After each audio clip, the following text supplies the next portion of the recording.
Assalamualaikum. This is Aisha Lakwani, a clinical dietitian and a disease specialist. Today we're going to talk about another important topic, that is PCOS and how does it lead to infertility. I just would like to talk about a little bit of PCOS, what it does. इसमें आपके hormonal imbalance major hormone imbalance हो जाता है, periods irregular हो जाते हैं. I am sure you all know that facial hair, acne, darkness around the folds of your body and all that. और आपके जो फीमेल हार्मोन होते हैं वो बिल्कुल लो हो जाते हैं और मेल हार्मोन ऊपर हो जाते हैं, जिसकी वजह से बहुत सारी कॉम्प्लिकेशंस आते हैं. पर आज हम बात कर रहे हैं कि how does PCO leads to infertility.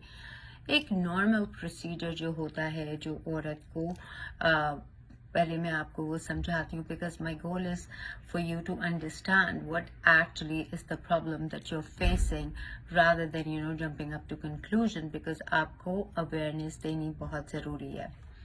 So normal procedure चार हफ्ते का औरत की साइकिल होती है. पहले हफ्ता ब्लीडिंग हुई, सेकेंड हफ्ते आपके यूट्रस ने एग को प्रिपेयर करना शुरू कर दिया.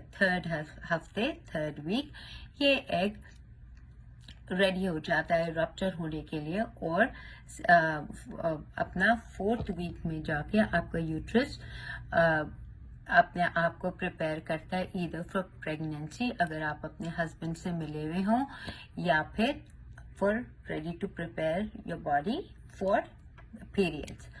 ये एक नॉर्मल प्रोसीजर है. इसमें बहुत सारे हार्मोन्स पार्टिसिपेट करते हैं. अगर ये सारा कुछ आपका होता है तो you can easily get pregnant, you are fertile.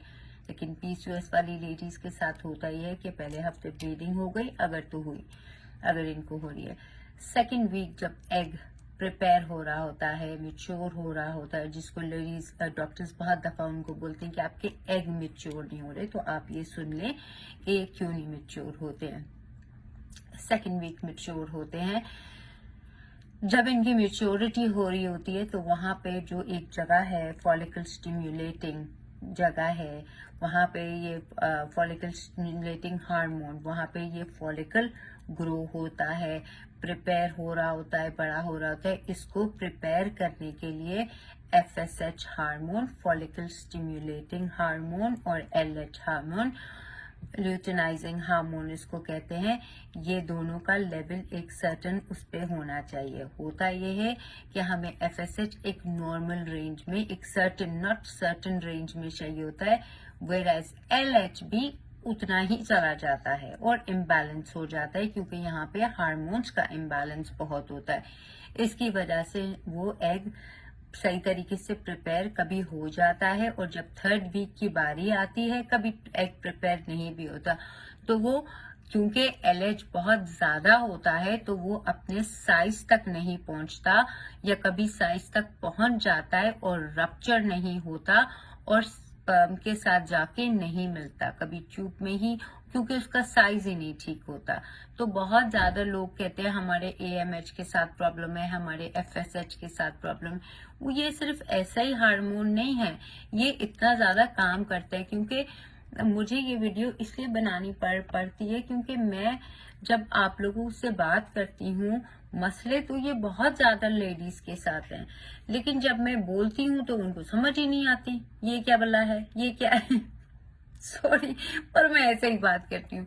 तो मैंने बोला मैं आपको जरा समझा तो दूं कि मैं फ्रेंच नहीं बोल रही, मैं आपको बताना चाह रही हूँ कि एफएसएच एलएच के ये काम है, इनका बैलेंस होना बहुत जरूरी है.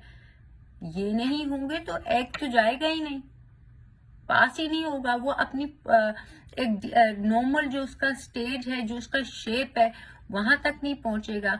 तो इसको समझिए, सिर्फ पीरियड्स होना, ट्यूब्स खुलना और ओव्यूलेट करना प्रेगनेंसी की साइन नहीं है. अंदर भी बहुत कुछ होता है, ऐसे ही नहीं आप माँ बनती हैं. बहुत मुश्किल है अभी भी और बाद में भी. तो that's what I am trying to tell you कि इन हार्मोन्स का बैलेंस होना बहुत ज्यादा जरूरी है. मेरा एक चैलेंज शुरू हो रहा है, पीसीओएस सिर्फ पीसीओएस वालों के लिए है. इधर you want to have a baby और you just want to fix your PCOS. मैंने वीडियो डाली हुई है, आप उसे देखिए, और मैं आपको रिक्वेस्ट करती हूँ आप उसको अगर करना चाहते इस बीमारी को पालिए मत, ये बढ़ती चली जाती है, प्रॉब्लम्स बढ़ते चले जाते हैं और पीसीओएस की कोई दवाई नहीं है। जितनी जल्दी समझेंगी उतना आपके लिए बेहतर है। लाइफस्टाइल मॉडिफिकेशन और अपना वजन कम करिए, बहुत जरूरी है उन लोगों को। वैसे ही पीसीओएस में वजन कम करना मुश्किल है और वजन बढ़ जाता है, तो that's what I am trying to tell you कि you need to balance your hormones, you need to fix these problems before you start to think के कि मैं क्या करूं। You guys take care of yourself and I will see you next time. Bye now.